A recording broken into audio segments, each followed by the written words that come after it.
ನೊಂದ ಜೀವಕ್ಕೆ ಮುರಿದ ಮನಸ್ಸಿಗೆ ಪ್ರಶ್ನೆಗಳಲ್ಲಿ ಸಿಲುಕಿದ ಜೀವನಕ್ಕೆ ಬೆಳಕಿಗಾಗಿ ಅಲೆಯುವ ಹೃದಯಕ್ಕೆ ಸತ್ಯವೇದದಿಂದ ಹೃದಯಕ್ಕೆ ಒಂದು ಮಾತು. ಆತ್ಮೀಯರೇ, ಮತ್ತೊಮ್ಮೆ ಹೃದಯಕ್ಕೊಂದು ಮಾತು ಕಾರ್ಯಕ್ರಮಕ್ಕೆ ಸ್ವಾಗತ. ಪ್ರಿಯರೇ, ಇಂದು ನಾವು ನೋಡ್ಲಿಕ್ಕಿರುವಂಥದ್ದು ವಿಮೋಚನ ಕಾಂಡ 18ನೇ ಅಧ್ಯಾಯ ವಚನಗಳು 1ರಿಂದ 27.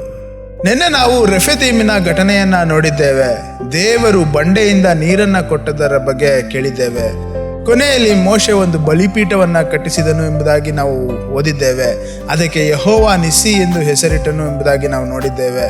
ಆ ಹೆಸರಿನ ಅರ್ಥ ಯೆಹೋವನು ನನ್ನ ಧ್ವಜವು ಎಂಬುದಾಗಿ ಮೋಶೆ ಹೇಳುವಂಥದ್ದನ್ನು ನಾವು ನೋಡಿದ್ದೇವೆ.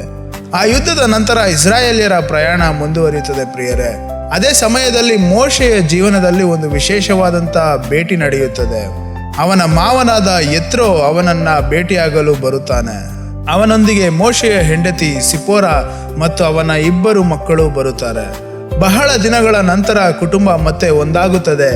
ಯೆತ್ರೋ ಕೇವಲ ಕುಟುಂಬದ ಭೇಟಿಗಾಗಿ ಬಂದವನಲ್ಲ, ಅವನು ದೇವರು ಇಸ್ರಾಯೇಲ್ಯರಿಗಾಗಿ ಮಾಡಿದ ಎಲ್ಲಾ ಕಾರ್ಯಗಳ ಸುದ್ದಿಯನ್ನ ಕೇಳಿ ಬಂದಿರುವಂತನು. ಐಗುಪ್ತದಿಂದ ಬಿಡುಗಡೆ ಮಾಡಿದ್ದನ್ನ, ಕೆಂಪು ಸಮುದ್ರವನ್ನ ತೆರೆದದ್ದನ್ನ, ಮರುಭೂಮಿಯಲ್ಲಿ ಅವರಿಗೆ ನಡೆಸುತ್ತಾ ಇರುವಂತದ್ದನ್ನ, ಇವೆಲ್ಲವನ್ನ ಕೇಳಿ ಅವನು ಮೋಶೆಯನ್ನ ಭೇಟಿಯಾಗಲು ಬರುತ್ತಾನೆ. ಮೋಶೆ ಯೆತ್ರೋನಿಗೆ ನಡೆದ ಎಲ್ಲಾ ಸಂಗತಿಗಳನ್ನ ವಿವರವಾಗಿ ಹೇಳುತ್ತಾನೆ.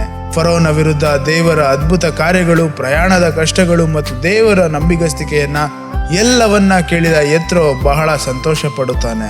ಅವನು ದೇವರನ್ನ ಸ್ತುತಿಸುತ್ತಾ ಹೀಗೆ ಹೇಳುತ್ತಾನೆ, ಈಗ ಯೆಹೋವನು ಎಲ್ಲಾ ದೇವರುಗಳಿಗಿಂತ ದೊಡ್ಡವನು ಎಂದು ನನಗೆ ಗೊತ್ತಾಯಿತು ಎಂಬುದಾಗಿ. ಇಲ್ಲಿ ಒಂದು ಸುಂದರವಾದಂತಹ ಸತ್ಯ ನಾವು ನೋಡಬಹುದು. ಪ್ರಿಯರೇ, ದೇವರು ನಮ್ಮ ಜೀವನದಲ್ಲಿ ಮಾಡುವ ಕಾರ್ಯಗಳು ಕೇವಲ ನಮಗಾಗಿ ಮಾತ್ರ ಅಲ್ಲ, ಅವು ಇತರರನ್ನ ದೇವರ ಕಡೆಗೆ ಸೆಳೆಯಬಹುದು. ಆದ್ದರಿಂದ ದೇವರ ಒಳ್ಳೆಯತನದ ಸಾಕ್ಷಿಯನ್ನ ಹಂಚಿಕೊಳ್ಳುವುದು ಬಹಳ ಮುಖ್ಯ. ಮುಂದಿನ ದಿನ ಯೆತ್ರೋ ಒಂದು ಸಂಗತಿಯನ್ನ ಗಮನಿಸುತ್ತಾನೆ. ಬೆಳಗ್ಗೆಯಿಂದ ಸಂಜೆಯವರೆಗೂ ಜನರು ಮೋಶೆಯ ಸುತ್ತ ನಿಂತಿರುತ್ತಾರೆ. ಪ್ರತಿಯೊಬ್ಬರಿಗೂ ಒಂದು ಸಮಸ್ಯೆ, ಒಂದು ಪ್ರಶ್ನೆ, ಒಂದು ವಿವಾದ, ಮತ್ತು ಅವೆಲ್ಲವನ್ನ ಮೋಶೆಯೇ ನೋಡುತ್ತಾ ಇದ್ದನು. ಜನರು ಬರುತ್ತಾರೆ, ಮೋಶೆಯನ್ನ ಕೇಳುತ್ತಾರೆ, ತೀರ್ಪು ಕೊಡುತ್ತಾನೆ, ಮತ್ತೆ ಇನ್ನೊಬ್ರು ಬರುತ್ತಾರೆ. ಹೀಗೆ ದಿನವಿಡೀ ಕೆಲಸ ನಡೆಯುತ್ತದೆ. ಯೆತ್ರೋ ಇದನ್ನ ನೋಡಿದಾಗ ನಂತರ ಮೋಶೆಯ ಬಳಿ ಬಂದು ಒಂದು ಪ್ರಶ್ನೆಯನ್ನ ಕೇಳುತ್ತಾನೆ, ನೀನು ಏನು ಮಾಡುತ್ತಾ ಇದ್ಯಾ ಎಂಬುದಾಗಿ. ಮೋಶೆ ತನ್ನ ಕೆಲಸವನ್ನ ವಿವರಿಸುತ್ತಾನೆ. ಜನರು ದೇವರ ಚಿತ್ತವನ್ನ ತಿಳಿದುಕೊಳ್ಳಲು ತನ್ನ ಬಳಿಗೆ ಬರುತ್ತಾರೆ ಎಂದು ಹೇಳುತ್ತಾನೆ. ಆಗ ಯೆತ್ರೋ ಒಂದು ಪ್ರಾಮಾಣಿಕವಾದಂತ ಮಾತು ಹೇಳುತ್ತಾನೆ, ನೀನು ಮಾಡುತ್ತಿರುವುದು ಒಳ್ಳೆಯದಲ್ಲ ಎಂಬುದಾಗಿ. ಇದು ಕಠಿಣವಾಗಿರುವಂತಹ ಮಾತಿನಂತೆ ಕಾಣಬಹುದು ಪ್ರಿಯರೇ, ಆದರೆ ಅದು ಪ್ರೀತಿಯಿಂದ ಹೇಳಿದ ಒಂದು ಮಾತು. ಯಾಕೆಂದರೆ ಯೆತ್ರೋಗೆ ಒಂದು ಸಮಸ್ಯೆ ಕಾಣಿಸುತ್ತಿತ್ತು. ಮೋಶೆ ಎಲ್ಲವನ್ನೂ ಒಬ್ಬನೇ ಮಾಡಲು ಪ್ರಯತ್ನಿಸುತ್ತಿದ್ದನು. ಅದು ಹೆಚ್ಚು ಕಾಲ ಮುಂದುವರಿಯಲಾರದು. ಯೆತ್ರೋ ಹೇಳುತ್ತಾನೆ, ಹೀಗೆ ಮುಂದುವರೆದರೆ ನೀನು ದಣಿದು ಹೋಗುವೆ, ಜನರೂ ಸಹ ದಣಿದು ಹೋಗುವರು ಎಂಬುದಾಗಿ. ನಂತರ ಅವನು ಒಂದು ಜ್ಞಾನಪೂರ್ಣವಾದಂತಹ ಸಲಹೆಯನ್ನ ಕೊಡುತ್ತಾನೆ. ಮೋಶೆ ಎಲ್ಲಾ ಕೆಲಸಗಳನ್ನ ತಾನೇ ಮಾಡಬಾರದು, ಒಳ್ಳೆಯವರನ್ನ ಆಯ್ಕೆ ಮಾಡಬೇಕು, ಅವರಿಗೆ ಜವಾಬ್ದಾರಿಗಳನ್ನ ಹಂಚಬೇಕು, ಸಣ್ಣ ವಿಷಯಗಳನ್ನ ಅವರು ನೋಡಿಕೊಳ್ಳಲಿ, ದೊಡ್ಡ ವಿಷಯಗಳು ಮಾತ್ರ ಮೋಶೆಯ ಬಳಿಗೆ ಬರಲಿ ಎಂಬುದಾಗಿ ಒಂದು ಸಲಹೆಯನ್ನ ಕೊಡುತ್ತಾನೆ. ಈ ಸಲಹೆಯ ಹಿಂದೆ ಒಂದು ದೊಡ್ಡ ತತ್ವ ಇದೆ ಪ್ರಿಯರೇ.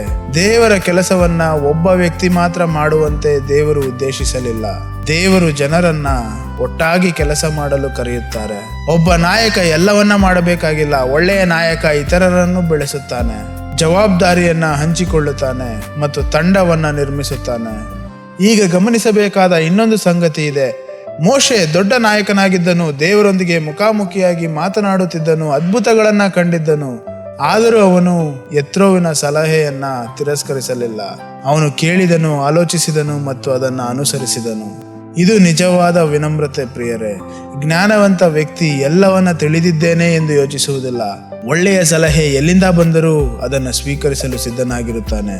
ಮೋಶೆ ಹಾಗೆಯೇ ಮಾಡಿದನು.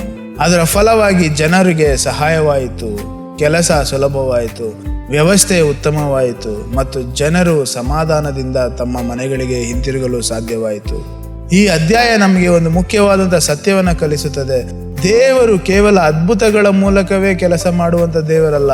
ಕೆಲವೊಮ್ಮೆ ಜ್ಞಾನಪೂರ್ಣ ಸಲಹೆಗಳ ಮೂಲಕವೂ ಕೆಲಸ ಮಾಡುತ್ತಾರೆ. ಕೆಲವೊಮ್ಮೆ ಪ್ರಾರ್ಥನೆಯ ಮೂಲಕವೂ ಉತ್ತರ ಕೊಡುತ್ತಾರೆ. ಕೆಲವೊಮ್ಮೆ ಒಬ್ಬ ವ್ಯಕ್ತಿಯ ಮಾತಿನ ಮೂಲಕವೂ ಉತ್ತರ ಕೊಡುತ್ತಾರೆ. ಆದ್ದರಿಂದ ನಾವು ಎರಡನ್ನೂ ಗೌರವಿಸಬೇಕು. ಹಾಗಾದರೆ ಇಂದಿನ ವಾಗ್ದಾನ, ದೇವರು ತನ್ನ ಕೆಲಸಕ್ಕೆ ಬೇಕಾದ ಸಹಾಯವನ್ನು ಒದಗಿಸುತ್ತಾರೆ. ನಾವೆಲ್ಲವನ್ನ ಒಬ್ಬರೇ ಹೊರುವ ಅಗತ್ಯವಿಲ್ಲ. ದೇವರು ಸರಿಯಾದ ಸಮಯದಲ್ಲಿ ಸರಿಯಾದ ಜನರನ್ನ ನಮ್ಮ ಜೀವನಕ್ಕೆ ತರುತ್ತಾರೆ. ಹಾಗಾದರೆ ಇಂದು ನಾವು ಕೈಗೊಳ್ಳಬೇಕಾಗಿರುವಂಥ ಆಜ್ಞೆ, ವಿನಮ್ರವಾಗಿ ಸಲಹೆಯನ್ನ ಸ್ವೀಕರಿಸಿ ಎಲ್ಲವನ್ನ ನಾವೇ ಮಾಡಬೇಕೆಂದು ಯೋಚಿಸದೆ ದೇವರು ಕೊಟ್ಟ ಸಹಾಯವನ್ನ ಸ್ವೀಕರಿಸಬೇಕು ಮತ್ತು ಜವಾಬ್ದಾರಿಯನ್ನ ಹಂಚಿಕೊಳ್ಳಲು ಕಲಿತುಕೊಳ್ಳಬೇಕು. ಪ್ರಿಯರೇ, ಇಂದು ಇದು ನೆನಪಿಟ್ಟುಕೊಳ್ಳೋಣ. ಮೋಶೆ ದೊಡ್ಡ ನಾಯಕನಾಗಿದ್ದನು, ಆದರೆ ಅವನಿಗೂ ಸಹಾಯ ಬೇಕಾಯಿತು, ಅವನಿಗೂ ಸಲಹೆ ಬೇಕಾಯಿತು, ಅವನಿಗೂ ಇತರರ ಬೆಂಬಲ ಬೇಕಾಯಿತು. ಅದು ದುರ್ಬಲತೆ ಅಲ್ಲ ಪ್ರಿಯರೇ, ಅದು ಜ್ಞಾನ. ಇಂದು ನಾವು ಬಹಳ ಹೊರೆ ಹೊತ್ತುಕೊಂಡಿದ್ದೇವಾ? ಎಲ್ಲವನ್ನ ನಾವು ಒಬ್ಬರೇ ಮಾಡಲು ಪ್ರಯತ್ನಿಸುತ್ತಾ ಇದ್ದೇವಾ? ಇದನ್ನು ನೆನಪಿಟ್ಟುಕೊಳ್ಳೋಣ. ದೇವರು ನಮ್ಮನ್ನ ಒಬ್ಬರೇ ನಡೆಯಲು ಕರೆಯಲಿಲ್ಲ, ದೇವರು ತನ್ನ ಜನರೊಂದಿಗೆ ಸೇರಿ ನಡೆಯಲು ಕರೆಯುತ್ತಾ ಇದ್ದಾರೆ. ಮತ್ತೆ ಮುಂದಿನ ಸಂಚಿಕೆಯಲ್ಲಿ ಭೇಟಿಯಾಗೋಣ. ಅಲ್ಲಿಯವರೆಗೂ ದೇವರು ಕೊಟ್ಟಿರುವಂಥ ಜ್ಞಾನವನ್ನು ಉಪಯೋಗಿಸುವಂಥ ಹೃದಯ ನಮ್ಮದಾಗಿರಲಿ. ಆಮೇನ್. ದುಂದ ಜೀವಕ್ಕೆ ಬುರಿದ ಮನಸ್ಸಿಗೆ ಬೆಳಕನ್ನು ಹುಡುಕುವ ಹೃದಯಕ್ಕೆ ಸತ್ಯವೇದದಿಂದ ಹೃದಯಕ್ಕೆ ಒಂದು